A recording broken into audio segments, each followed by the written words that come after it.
Waalaikumsalam. Waalaikumsalam. Kami dari kelompok satu akan mempresentasikan logika, pengertian logika dan algoritma.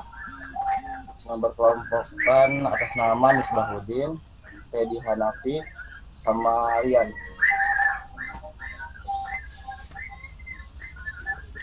Udah, kayak gitu.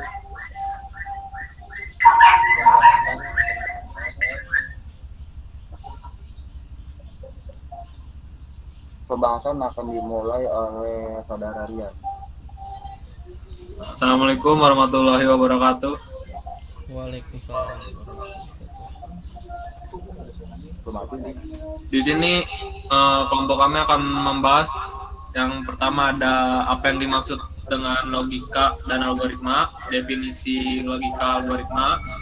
Yang ketiga fungsi logika dan algoritma, dan empat yang terakhir cara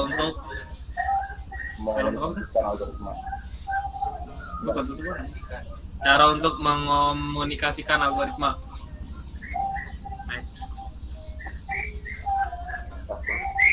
Yang pertama ada apa yang disebut dengan logika.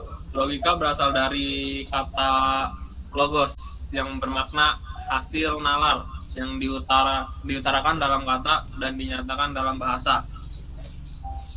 Terus logika tidak dijelaskan secara rinci, hanya digunakan untuk mempelajari bernalar sebagai kecakapan hidup, berpikir secara luas, tepat, beruntut, dan teratur, yang merupakan penerapan logika dalam kehidupan sehari-hari.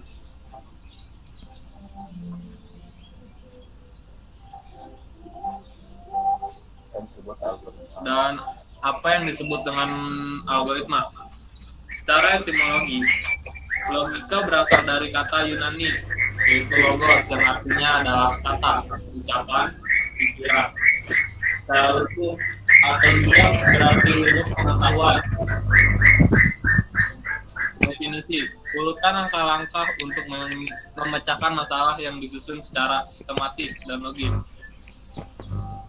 Selanjutnya ada menurut Kamus Besar Bahasa Indonesia, algoritma adalah urutan logis pengambilan putusan untuk pemecahan masalah. Selanjutnya ada alasan mengapa algoritma banyak digunakan dalam pemrograman. Yang pertama ada pembuatan atau penulisan algoritma tidak tergantung pada bahasa pemrograman manapun. Yang kedua ada notasi algoritma dapat dijelaskan ke dalam berbagai bahasa pemrograman. Yang ketiga ada apapun bahasa pemrogramannya, output yang akan dikeluarkan sama karena algoritmanya sama. Yang kedua ada definisi logika. Definisi ilmu yang memberikan prinsip-prinsip yang harus diikuti agar dapat berpikir valid menurut aturan yang berlaku. Manfaatnya menjaga supaya kita selalu berpikir benar, membuat daya pikir menjadi lebih tajam dan menjadikannya lebih berkembang. Yang ketiga, membuat setiap orang berpikir cermat, objektif, dan efektif dalam berkomunikasi. Yang terakhir, meningkatkan cinta kebenaran dan menghindari kesesatan bernalar. Siapa? Emang gua. Ada gak suara gua? Definisi algoritma. Algoritma merupakan urutan-urutan terbatas dari operasi terdefinisi dengan baik, yang masing-masing membutuhkan memori dan waktu yang terbatas untuk menyelesaikan suatu masalah. Coba.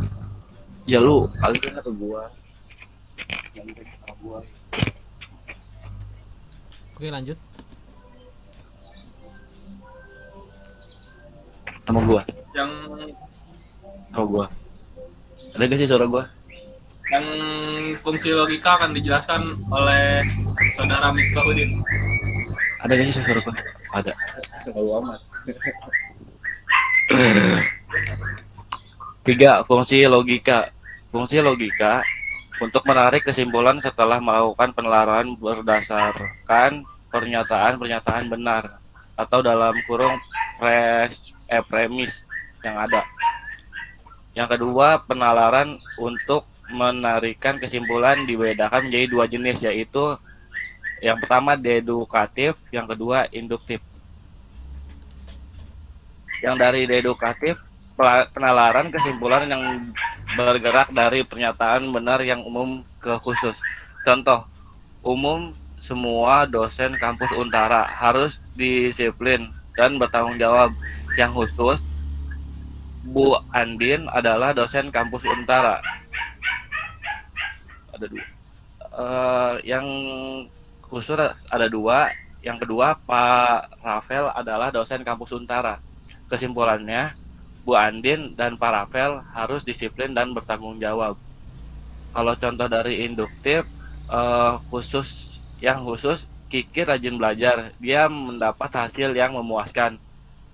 Yang kedua, Uya rajin belajar, dia mendapat hasil yang memuaskan. Yang ketiga, Mirna rajin belajar, dia mendapatkan hasil yang memuaskan. Kesimpulannya, mahasiswa yang rajin belajar akan mendapatkan hasil yang memuaskan. Yang keempat, yang terakhir, cara untuk mengomunikasikan algoritma. Terdapat berbagai bentuk cara untuk mengomunikasikan algoritma, antara lain 1. Bagian alir atau dalam kurung flowchart. Bagian alir atau flowchart merupakan sebuah bagan yang menunjukkan aliran algoritma dan menampilkan langkah-langkah penyelesaian terhadap suatu masalah.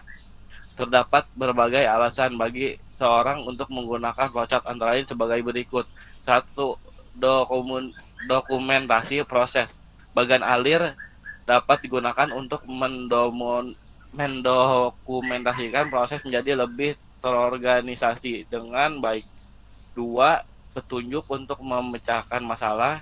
Runtunan langkah dari yang umum menuju ke khusus atau sebaliknya, merupakan petunjuk pemecahan masalah yang digambarkan dengan bagan alir. 3. Programan. Bagan alir dapat digunakan untuk menggambarkan garis besar program yang akan dibuat. Bagan alir juga digunakan untuk merancang navigasi pengguna pada tampil atau dalam kurung user interface aplikasi yang akan dibuat. 4. Mengomunikasikan hal-hal prosedural. Poin yang kedua, pseudokode. Pseudokode adalah cara penulisan algoritma yang hampir menyerupai bahasa programan. Namun pseudokode ditulis lebih sederhana dengan menggunakan bahasa baku yang mudah dipahami oleh manusia. Notasi pseudokode yang paling sering digunakan adalah input untuk memasukkan suatu, misalnya klik atau tombol.